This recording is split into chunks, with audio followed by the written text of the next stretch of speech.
মার্কিন ও ইসরায়েলি হামলার পর ইরানের সর্বোচ্চ ধর্মীয় নেতা আয়াতুল্লাহ আলী খামেনি নিহত হয়েছে বলে আনুষ্ঠানিকভাবে নিশ্চিত করেছে তেহরান। ইরানের রাষ্ট্রীয় টেলিভিশনে সম্প্রচারিত এক ঘোষণায় তার মৃত্যুর খবর জানানো হয় এবং দেশজুড়ে 40 দিনের শোক ঘোষণা করা হয়। হামলার পর মার্কিন প্রেসিডেন্ট ডোনাল্ড ট্রাম্প সামাজিক যোগাযোগ মাধ্যমে তুচ্ছ বলে এক পোস্ট দাবি করেছিলেন।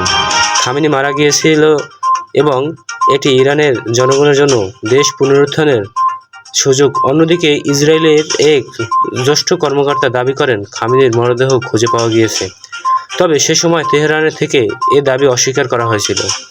এই পরিস্থিতিতে বার্তা সংস্থা রয়টার্স ও আন্তর্জাতিক সংবাদ মাধ্যম আল জাজিরা খামেনির মৃত্যুর বিষয়ে প্রতিবেদন প্রকাশ করেন।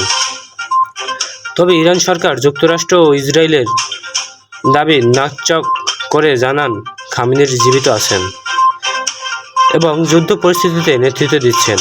তবে এরপর ইরানের রাষ্ট্রীয় টেলিভিশনে উপস্থাপক কান্নার বিচারিত কণ্ঠে খামেনির মৃত্যুর খবর নিশ্চিত করে 40 দিনের শোক ঘোষণার কথা জানিয়েছে বলে উল্লেখ করা হয় বিবিসির প্রতিবেদনে।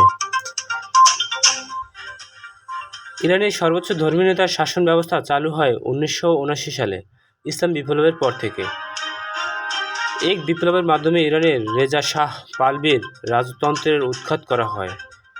তাকে উৎখাতের পর ইরানের ধর্মীয় প্রজাতন্ত্র প্রতিষ্ঠিত হয়। এরপর দেশটির দুজন সুপ্রিম লিডার বা সর্বোচ্চ নেতা পেয়েছেন। তাদের পদবি হিসেবে আয়াতুল্লাহ ব্যবহার করা হয়। শিয়া ধর্মাবলম্বীদের কাছে তার অর্থ সিনিয়র ধর্মী নেতা। সর্বোচ্চ নেতা হিসাবে আয়াতুল্লাহ আলী খামেনি দেশটির সামরিক বাহিনীর কমান্ডার ইন চিফ ছিলেন।